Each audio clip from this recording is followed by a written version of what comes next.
அன்னை தமிழ் கதைகள் சேனலுக்கு உங்களை அன்புடன் வரவேற்கிறோம்.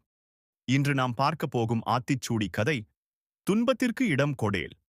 முயற்சி செய்யும் பொழுது வரும் துன்பத்திற்காக அஞ்சி அதனை விட்டுவிடாதே. இதனை உணர்த்தும் ஒரு நெகிழ்ச்சியான கதையை இப்போது கேட்போமா? அனைவருக்கும் வணக்கம்.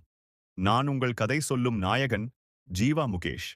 அமரநாதபுரம் என்னும் ஊரில் உள்ள லியோன் பொறியியல் கல்லூரியில் ஜெகன் என்ற இளைஞன் படித்தான். அவன் ஒரு திறமையான மாணவன். ஆனால் ஒரு சவால் வந்தாலே மனம் உடைந்து விடுவான். ஒரு நாள் கல்லூரியில் புதுமை திட்ட கண்காட்சி நடத்தப்படும் என்று அறிவிக்கப்பட்டது. ஜெகன் அதில் ஆர்வத்துடன் கலந்து தனது திட்டத்தை தயாரிக்க தொடங்கினான். ஆனால் நடுவில் கணினி பழுதாகி அனைத்து கோப்புகளும் அழிந்துவிட்டன. அவன் மனம் வருந்தி, இனி என்னால் முடியாது என்று சொல்லி தன்னுடைய முயற்சியை கைவிடத் தொடங்கினான்.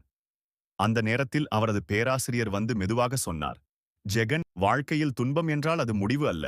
அது உன் முயற்சியை சோதிக்கும் தருணமாகும். துன்பத்திற்கு இடம் கொடுக்காமல் தொடர்ந்து முயற்சி செய். அதுவே வெற்றிக்கு வழிவகுக்கும். அந்த வார்த்தைகள் அவனுக்கு ஊக்கம் அளித்தது.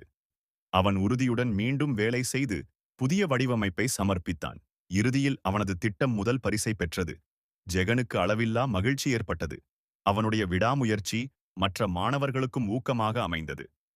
இந்த கதை நமக்கு சொல்லும் பாடம்: துன்பம் வந்தால் மனம் உடையாதே, அது வெற்றிக்கான படிக்கல். முயற்சியை கைவிடாமல் தொடர்ந்தால் வெற்றி நிச்சயம். அடுத்த முறை இன்னொரு ஆச்சரியமான கதையுடன் மீண்டும் சந்திப்போம். நன்றி, வணக்கம்.